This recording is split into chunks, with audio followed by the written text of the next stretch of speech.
अब हमने डिस्कस करना है लॉक एंड की मॉडल। लॉक एंड की मॉडल किसने इंट्रोड्यूस करवाया और कब इंट्रोड्यूस हुआ, और इससे जो है कौन सी चीज़ वजूद में आती है, क्या ये बहुत ज़्यादा पब्लिश हुआ, बहुत ज़्यादा जो है मशहूर हुआ, नहीं हुआ, और मशहूर नहीं हुआ तो क्यों नहीं हुआ, फेमस क्यों नहीं हुआ, इसकी भी हम रीज़न देखते हैं।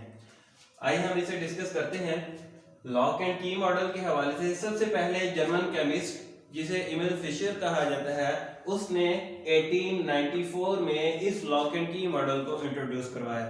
तो इसमें उसने क्या चीज इंट्रोड्यूस करवाई, क्या चीज है इसमें, एंजाइम्स और सबस्ट्रेट की जो शेप है वो क्या होती है, स्पेसिफिक होती है।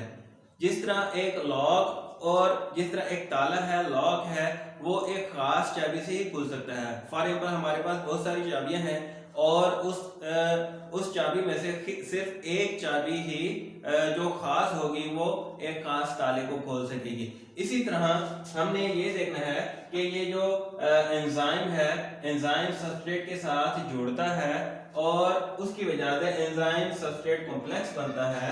जब एंजाइम सबस्ट्रेट कॉम्प्लेक्स बनता है तो एंजाइम क्या करता है, उस पर एक्शन करता है। एक्शन करने के बाद जब वो एक्शन कंप्लीट हो जाता है तो उससे नई चीज वजूद में आती है, वो क्या है, प्रोडक्ट है। तो प्रोडक्ट जब बन जाती है तो उसके बाद जो है एंजाइम वैसे का वैसे रहता है। एंजाइम जो है दोबारा नए सबस्ट्रेट को जोड़ने के लिए अपने साथ जो है दोबारा आ जाता है। अब सवाल ये है कि ये जो लॉक एंड की मॉडल है जो कि जर्मन केमिस्ट इमिल फिशर है, ये ज्यादा फेमस क्यों नहीं हुआ?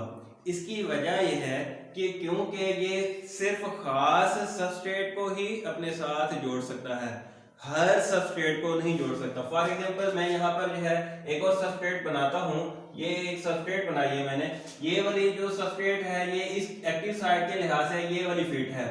अगर इसको हम जोड़ना चाहेंगे तो ये इसके साथ, ये वाली इसके साथ जो है नहीं जुड़ेगी।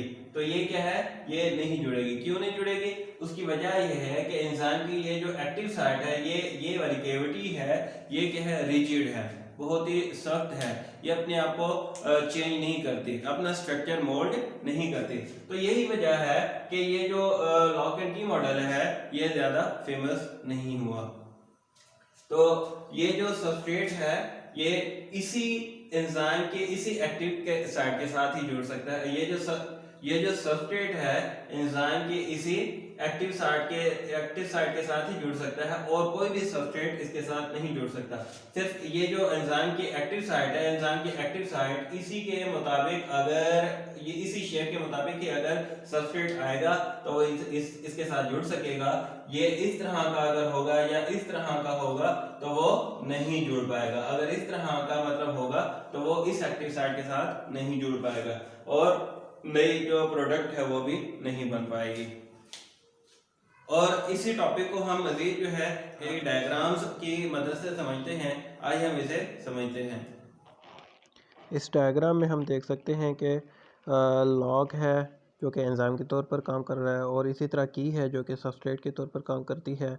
और जब ये लॉग और की जब आपस में जुड़ते हैं तो उसकी वजह से लॉक एंड की कॉम्प्लेक्स बनता है। तो उसकी वजह से क्या होगा, वो लॉक क्या हो जाएगा, ओपन हो जाएगा। मतलब चाबी का घूमना क्या कहलाता है, एक्शन कहलाता है। और इस तरह से ये फंक्शन करता है।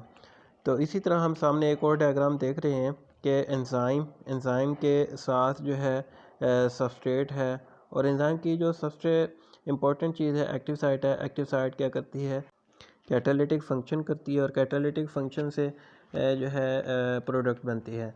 तो यहाँ पर हम देख रहे हैं कि एंजाइम और सबस्ट्रेट जब जुड़ गई हैं तो एंजाइम और सबस्ट्रेट के जुड़ने की वजह से एंजाइम सबस्ट्रेट कॉम्प्लेक्स बन गया है। तो यही जो है, अब यहाँ पर हमने देखना यह है कि यही सिर्फ जो मखसूस किस्म की सबस्ट्रेट है यही जुड़ सकती है। उसकी रीज़न क्या है? उसकी रीज़न ये है कि ये जो एंजाइम की एक्टिव साइट है ये क्या है, रिजिड है। तो लॉक एंड की मॉडल में यही कुछ है कि जो एक्टिव साइट है वो रिजिड है और ये अपनी शक्ल को चेंज नहीं करती। तो इसी वजह से ये सबस्ट्रेट जो मखसूस होगी इसी एक्टिव साइट की शक्ल के लिहाज से तो वही इसके साथ जुड़ेगी और कोई भी सबस्ट्रेट नहीं जुड़ पाएगी।